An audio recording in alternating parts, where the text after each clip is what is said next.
ఒక్కసారి కొమ్మూరి గోల్డ్ కి కాల్ చేయండి. తాకట్లో ఉన్న మీ బంగారాన్ని విడిపించి మార్కెట్ ప్రైస్ కి వాళ్ళు కొనుక్కుని మిగతా డబ్బులు మీకు ఇచ్చేస్తారు. నమస్తే డాక్టర్ గారు. నమస్తే. డాక్టర్ గారు, నీ పెయిన్స్ కి సంబంధించి నేను విన్నంత వరకు అయితే నాకున్న కొంచెం మిడిమిడి జ్ఞానం అంటారు కదా, దానంత ప్రకారం అయితే ఇదేమన్నా అరిగిపోతే గనక మోకాలు చిప్ప నీ రీప్లేస్మెంట్ అనే సర్జరీ దాకా వెళ్తుంది అని అంటారు.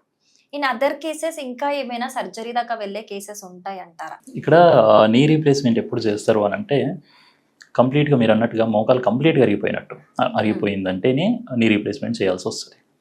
అయితే ఈ నీ రీప్లేస్మెంట్ చేయడానికి ముందు ఆర్థరైటిస్ అనే కంప్లైంట్ ఉంటుంది మన జాయింట్లో. మనం జనరల్గా వాడుక భాషలో చెప్పుకోవాలనుకుంటే అరుగుదల అని అంటాం. మోకాలు చిప్పలు అరిగిపోయినాయి అని చెప్పేసి అని అంటూ ఉంటాం కామన్గా. సో ఈ అరుగుదల అనేది మనకి 4 స్టేజెస్లో ఉంటుంది. Grade 1, grade 2, grade 3 and grade 4 ఇలా 4 స్టేజెస్లో ఉంటుంది. అయితే ఇక్కడ గ్రేడ్ 1కి, గ్రేడ్ 2కి, గ్రేడ్ 3కి ఉన్నంత వరకు ఎలాంటి ఆపరేషన్ అయితే అవసరం ఉండదు. మన life style modifications, regular exercises, physiotherapy, rehabilitation తోటి మనం సెట్ అవ్వచ్చు. ఓకేనా? ఇది ఎప్పుడైతే గ్రేడ్ 4కి వెళ్ళిపోతుందో అప్పుడు 100% ఇంకా నీ రీప్లేస్మెంట్ చేసుకోవాల్సిందే, మోకాలు ఆపరేషన్ చేసుకోవాల్సిందే. ఆ స్టేజ్ దాకా వెళ్ళకుండా ఉండాలంటే ఏం చేయాలి? రెగ్యులర్ ఎక్సర్సైజెస్ ఉండాలి మామూలుగా చెప్పాలి అని అంటే. అయితే ఇక్కడ మోకాలు నొప్పి రావడము అన్ఆఫ్ సడన్ అయితే డెవలప్ అవ్వదు, ఇండికేషన్స్ ఇస్తూ ఉంటుంది అది. లైక్ ఇందాక మనం మాట్లాడుకున్నట్టు గ్రేడ్ 1లో, గ్రేడ్ 2లో ఉన్నప్పుడే ఇండికేషన్ స్టార్ట్ అవుతా వస్తాయి. లైక్ పెయిన్ ఉంటుంది, మైల్డ్ స్వెల్లింగ్ ఉంటుంది, అండ్ ఎక్కువసేపు నిలబడలేకపోవడము, ఎక్కువసేపు నడవలేకపోవడము, మెట్లెక్కి దిగుతున్నప్పుడు పెయిన్ రావడము, కొంచెం డిస్కంఫర్ట్ లైక్ లెగ్ ట్విస్ట్ అయినట్టు ఫీల్ అవ్వడము, ఇట్లాంటివి తెలుస్తాయి. ఎక్కువసేపు నిలబడ్డ రోజు కాళ్ళు వాపులు రావడము, ఇట్లాంటివి సిమ్టమ్స్ తెలుస్తాయి. ఇవి మనకి ఇండికేషన్స్. వీటిని కొందరు పేషెంట్స్ ఏం చేస్తారంటే వీటిని ఇగ్నోర్ చేస్తారు. ఈరోజు ఎక్కువ నిలబడ్డ అందుకే వాపులు వచ్చినాయిలే అని చెప్పేసి లైట్ తీసుకుంటారు. సో లోపల బాడీలో ఏదో ఒక ప్రాబ్లం జరిగితేనే మనకి ఎక్స్టర్నల్గా సిమ్టమ్స్ కనిపిస్తాయి. లోపల ఎలాంటి ప్రాబ్లం లేకపోతే సిమ్టమ్స్ ఉండవు. సో చాలామంది అది కొట్టిపడేస్తారు, నిలబడ్డ వాపులు వచ్చేసినాయి సింపుల్గా కొట్టిపడేస్తారు. సో అప్పటి నుంచి మనం డయాగ్నోసిస్ చేసుకుంటే కనుక అది గ్రేడ్ 1లో ఉందా, గ్రేడ్ 2లో ఉందా చూసి దాన్ని కంప్లీట్గా మనము సర్జరీ వరకు పోకుండా మనము లైఫ్ లీడ్ చేసుకోవచ్చు రెగ్యులర్ ఫిజియోథెరపీ అండ్ ఎక్సర్సైజ్ తోటి. ఎప్పుడైతే మనం వీటిని ఇగ్నోర్ చేసి లైక్ 4th స్టేజ్ వరకు మనకు తెలియకుండా వెళ్ళిపోతుందో అప్పుడు ఇంకా 100% సర్జరీ పడాల్సింది.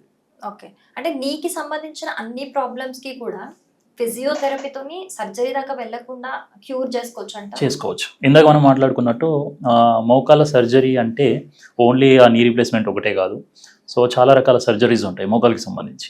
అవేంటంటే లైక్ ఇప్పుడు లిగమెంట్కి సంబంధించిన సర్జరీస్ ఉంటాయి, మజిల్ టెండాన్కి సంబంధించిన సర్జరీస్ ఉంటాయి, ఇట్లా చాలా రకాల మెనిస్కల్స్కి సంబంధించిన సర్జరీస్ ఉంటాయి, చాలా రకాల సర్జరీస్ ఉంటాయి.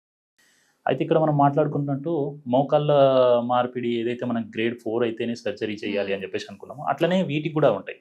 లైక్ ఫర్ ఎగ్జాంపుల్ ఏదైనా ఒక లిగమెంట్ కేసు తీసుకుందాం. ఫర్ ఎగ్జాంపుల్ ఎవరో ఒక పర్సన్ నడుస్తున్నప్పుడు, మెట్లు దిగుతున్నప్పుడు లెగ్ సడన్గా ట్విస్ట్ అయిపోయింది, లిగమెంట్ ఇంజురీ అయింది.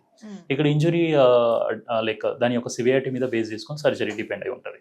ఫర్ ఎగ్జాంపుల్ పేషెంట్కి గ్రేడ్ 1, గ్రేడ్ 2 ఇంజురీ ఉంది అని అంటే సర్జరీ వరకు పోకుండా రెగ్యులర్ ఫిజియోథెరపీ అండ్ రిహాబిలిటేషన్ తోటి మనము లీడ్ చేయొచ్చు. అది హీల్ అవుతుంది, మెల్లిమెల్లిగా న్యాచురల్గా హీల్ అయ్యే ఛాన్స్ ఉంది.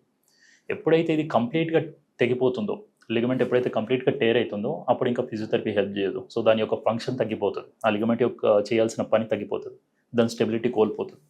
సో అప్పుడు 100% సర్జరీ చేసి మళ్ళీ దాన్ని రియలైన్ చేయడమే ప్రొసీజర్ ఒకటి. అంటే ఇప్పుడు లిగమెంట్ తెగిపోయే వరకు, అంటే తెగిపోతే ఇంకా అవుట్ ఆఫ్ అంతే, ఇంకా అది 100% తెగిపోయింది అని అంటే ఇంకా చేయడానికి ఏముండదు ఫిజియోథెరపీ. ఒకవేళ లాస్ట్ స్టేజ్ లో ఉందనుకోండి, లాస్ట్ స్టేజ్ లో ఉంది, అప్పటి వరకు ఫిజియో చేయించుకొని అది ఇంకా వరస్ట్ అవ్వకుండా బెటర్మెంట్ చూడొచ్చా లేకపోతే మెయింటైన్ చేయొచ్చు? బెటర్మెంట్ చూడొచ్చు మనకు.